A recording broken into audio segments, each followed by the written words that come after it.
Right, so FIFA 14 come out yesterday. Playing it for about 15 games yesterday just to get a feel of the game.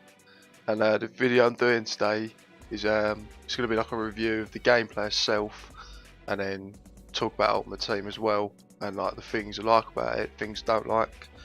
On the screen at the moment, you can see my current team. Not a bad team. It helped that I got Iniesta in a pack. Sold him for 90k. The goals as well, they're going to be in the video. They're not there to impress. The idea of them is just to emphasise the points I say. So talking about the ways of shooting, the importance of players having strength, ball control, the things to do with crossing, and then the finesse shot. Right, now for the gameplay itself, it's not too bad. Obviously it's a new game, so like any new game you have to adjust to it. With the first touch, I've seen a lot of people say how bad it is, and I've noticed it's pretty bad myself. But then it was the same in FIFA 13, and you play for a while, you get used to it, and you don't think anything of it. So I think with the first touch, people start to know how to control the ball properly, when to start the sprint when the ball comes to them. Yeah, it'll all just come as practice really. The pitches on FIFA 14 are shit. It's like playing on an ice rink. Like you could play a simple pass or a simple chip through ball. Your player won't be able to get onto the end of it, so it just flies. It's like basically playing in the snow on FIFA 13, and that is a real pain in the arse. A couple of games played yesterday, I could have gotten to the end of them, but because the ball just kept rolling and rolling, I have no chance to get it, and it's just wasting possession. The through balls, I do think are quite good on this one so far. I read something yesterday about they were focusing on like the aerodynamics of the ball and the way the ball will come down on the way you pass it, and that is noticeable. So you could play a good power through ball, and it could land nicely just in front of your striker, hoping that it don't fly off because of the pitch. And then the finesse shots as well, they seem to have come back. In FIFA 12 they were the most overpowered thing ever, and then FIFA 13 they become near post shots.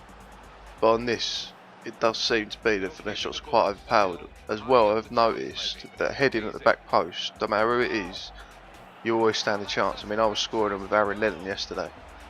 But then the problem with crossing is it seems very hit and miss. Sometimes you could have the perfect cross straight onto your striker's head, and other times you just go out for a throw in, or you overrun it and it's a goal kick.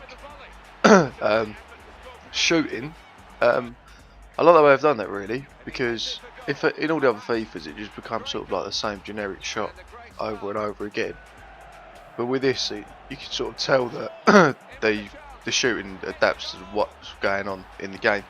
So you can have the ball on your weak foot, running against your stride, and for the shot, rather than just being a normal shot, it'll be like an outside of the foot, and it just varies it up.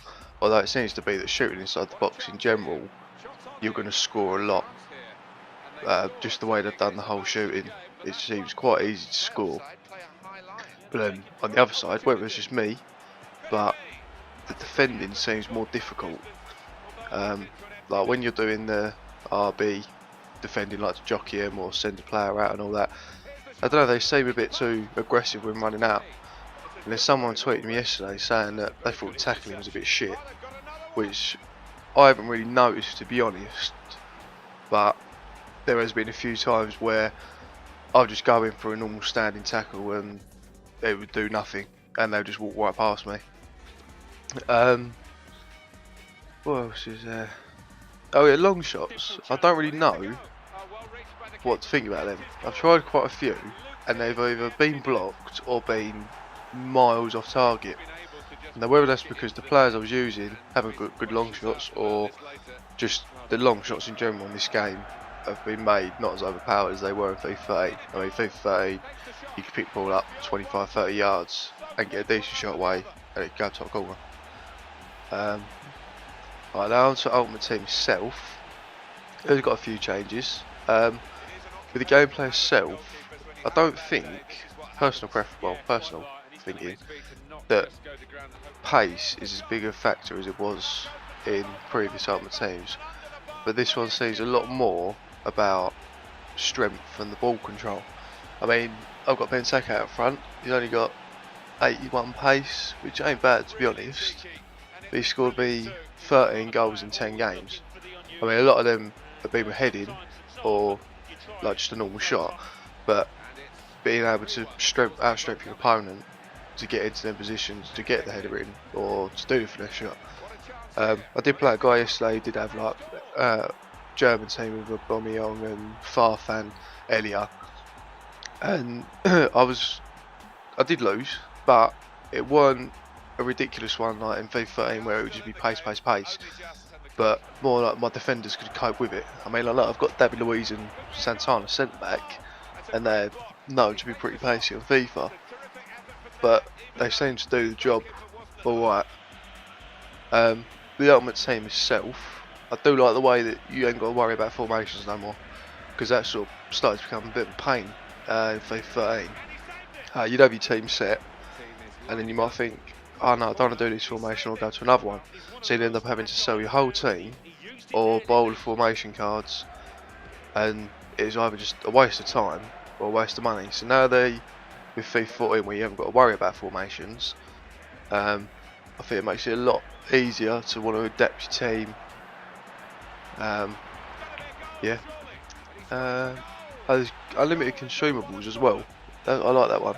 Like last year you could only have 50, I think it was, and a lot of the time when you had consumables there, you'd have to end up just getting rid of them for no reason, just so you can have another one there, and you'll end up wasting numerous contracts and fitness cards and whatever else.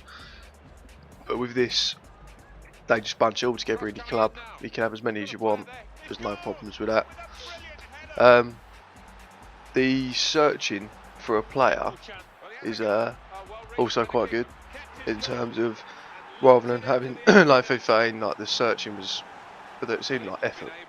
But now with this, you can just type in a player's name, get there straight away. Even just type in the first 2-3 letters, it'll give you a list of players, and you can just select them. So that just makes it a lot easier for everyone else, and it makes it less tedious trying to find players to create a decent team. And in single player as well, it's like online single matches. I think it's good. Like, you know, when you're trying a new team, you don't always want to go out straight into your online season, because you think, right, this team, I don't know what they're going to be like, they might be shit. You might need 3 points for promotion, and you go and lose because you haven't got a clue how to use your team, or the team just didn't work in general. So at least now you have time to be able to adapt to your team or your new team and still play it against good players online. Sorry about keep clearing my throat, but yeah. Right, so that's pretty much all I've got to say so far. If you've got any more things like you think about the game, then you can comment below. You can follow me at Twitter at WillMason94. I'll put a link in the description below. I should just finish up with some more goals. And yeah, nice one. Cheers. This could be a chance. And the shot's on. It's a terrific effort from there, even though the goalkeeper wasn't at home.